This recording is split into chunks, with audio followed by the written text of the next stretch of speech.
ایسے کر. اب اللہ برداشت نہیں کرتا کہ جہاں علی آیا ہو وہاں یہ کام ہو رہا ہو. لہذا مشرکین مکہ کو قرآن کی چند آیتیں سورہ توبہ کی ان کی طرف بھیج جس پہ خدا ان پہ تبرہ کر رہا ہے, خدا ان پہ لعنت کر رہا ہے. اور میرا محمد یہ آیتیں تو نے ان کے سامنے نہیں پڑھنی, اسے بھیج جو دشمن کے سامنے منہ پہ تبرہ کر سکے. یہ قرآن کی آیات ہے, یہ بھیج دے. جب اتنا حکم اللہ کی طرف سے جاری ہوا تو رسالت مآب نے کہا کہ خدا نے قرآن کی صورت بھیجی ہے, ان میں سے کچھ آیات ہیں, وہ آیات مکہ کے مشرکین کے سامنے جا کے پڑھنی ہے, بغیر تلوار کے, آنکھوں میں آنکھیں ڈال کے پڑھنی. جب رسالت مآب نے بتا دیا کہ آیتیں کون سی ہیں اور پڑھنی کیسے, خاموشی طاری ہوگی. رسالت مآب نے تو کوئی ہے بھائی جو ان آیات کی تبلیغ کے لیے جائے, خاموشی طاری تھی. رسول پاک نے کہا جائے وہ جس نے کبھی بت کو سجدہ نہیں کیا, کیونکہ اس پہ ہے بتوں پہ تبرہ. جس نے چند دن پہلے سجدہ چھوڑا ہو وہ خداؤں پہ تبرہ کیسے کرے گا. لہذا امیر المومنین اٹھے اور امیر المومنین نے کہا کہ یا رسول اللہ یہ آیات میں لے کے چلتا ہوں. جب رسول نے علی کو وہ آیات دی تو اب اس مقصد کو سمجھ میں آ گیا کہ اللہ نے اس صورت میں بسم اللہ الرحمن الرحیم کیوں نہیں لکھی تھی. اس لیے کہ بسم اللہ الرحمن الرحیم چل کے آیتیں لے کے جا رہی تھی. نقطۂ بائے بسم اللہ خود جا رہا تھا. جب امیر المومنین قرآن کی وہ آیتیں علی نے کہیں چمڑے پہ نہیں لکھی, علی نے کہیں ورق پہ نہیں لکھی. رسول نے کہا یا علی آیتیں لے کے چلے جا, مجھے قرآن کی عزت کی قسم ہے. تفسیر قرآن کہتی ہے ایک بار میں میرے مولا علی نے نہیں پوچھا کہ کون سی آیت ہے, مجھے حفظ کروا دیجیے, مجھے یاد کروا دیجیے. مصطفیٰ پہ جبریل نے اتاری تھی, مصطفیٰ نے بھی پڑھی نہیں تھی. رسول نے فرمایا یا علی وہ آیت جو اللہ نے ابھی بھیجی ہے یہ مکہ کے مشرکین کے سامنے جا کے حج اکبر پہ پڑھنی ہے. امیر المومنین نے چلنا شروع کر دیا, صحابہ علی کے پیچھے چلے. انہوں نے کہا یہ اپنا رسول, اے رسول کے وسیع, اے رسول کے جانشین, اے رسول کے اخی, تو ایک بار مصطفیٰ سے پوچھ تو صحیح جو آیت پڑھنے جا رہا ہے وہ آیت ہے کون سی, وہ حکم ہے کون سا. امیر المومنین نے فرمایا تمہیں علی کے ساتھ رہ کے ابھی اتنا تدبر بھی نہیں آیا. جبریل آ رہا ہوتا ہے, علی دیکھ رہا ہوتا ہے.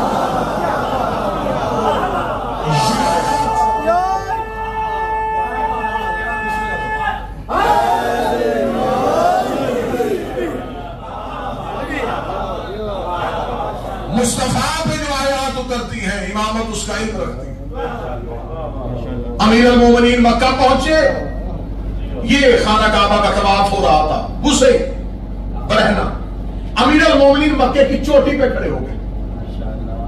اس مکہ سے رسول نے ہجرت کی تھی مشرکین کے ڈر سے, واپس لشکر لے کے نہیں, اکیلے علی مکہ کی چوٹی پہ کھڑے ہو کے یوں بیت اللہ کا طواف کرتے ہوئے مکے کے مشرکین کو دیکھا. علی نے مکہ کی چوٹی پہ کھڑے ہو کے پہلا جملہ کہا وہ نجف میں علی کے روضے کے قریب بیٹھ کے سنا. امیر المومنین نے کہا انا اذان من اللہ و رسولہ, میں اللہ اور اس کے رسول کی اذان بن کے آیا ہوں. جتنا طواف ہو چکا, آج کے بعد مکے میں کافروں کا داخلہ حرام ہے. مکہ میں کوئی کافر داخل نہیں ہوگا. اس دن علی نے مکہ کی چوٹی میں کہا تھا آج بھی مکہ کی حدود میں کافروں کا داخلہ منع ہے. یا علی جب آپ 21 رمضان چلے گئے تو آپ کے بعد مشرکین مکہ کیوں نہیں آئے؟ انہیں پتا تھا علی کیا نہیں, کبھی حسن بن کے آئے گا, کبھی حسین بن کے آئے گا. آدمی مکے میں کافر اس لیے نہیں جاتے, قائم علی بن کے وہاں موجود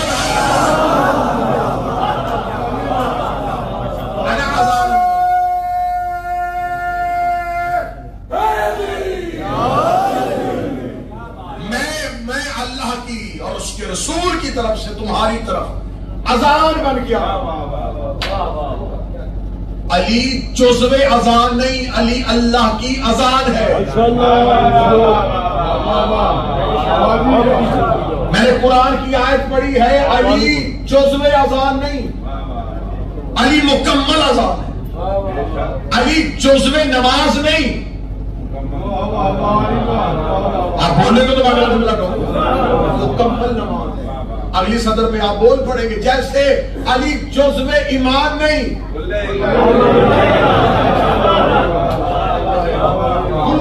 انا اذان من اللہ و رسولہ، میں اللہ کی طرف سے تمہاری طرف اس کے رسول کی طرف سے تمہاری طرف اذان بن کے آیا، آج کے بعد کوئی بھی نہیں آئے. یہ سورہ مبارکہ توبہ کی جو آیات تھی یہ خود اللہ نے چاہا کہ علی کی زبان سے جاری کرائے. پہلی بار یہ آیت علی نے مشرکین مکہ کے سامنے پڑھی. دوسری بار یہ آیت عباس نے عاشور میں 9 لاکھ کے سامنے پڑھی.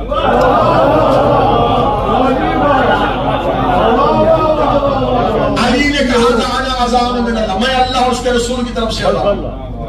عباس نے 10 محرم عاشور میں 9 لاکھ کے سامنے کہا میں اللہ اس کے رسول کی طرف سے اذان.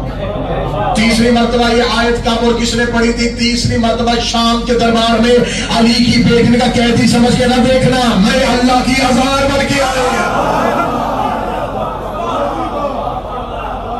میں اللہ اس کے رسول کی اذان بن کے آیا. صاحبان گرامی قدر، آج کی گفتگو کو اس نتیجے پہ ہم نے ختم کرنا ہے. 2 چیزیں میں نے آج آپ کے سامنے بیان کرنی. ایک تو امیر المومنین میں کوفے آنے کا مقصد، اور ایک علی کی دشمنی کی وجہ. موضوع دلچسپ ہے تو آپ بولیں گے. ابھی آپ کوفہ کی زیارت کر کے آئے ہیں. کوفہ قدیم آبادی ہے. انا اذان من اللہ و رسولہ ہی اس کو ذہن میں رکھنا ہے اور میں اسی پہ نتیجہ دینے لگا. کوفہ کوئی جدید آبادی نہیں، کوفہ قدیم آبادی تھی. کوفہ قدیم شہروں میں سے ایک شہر ہے بابل.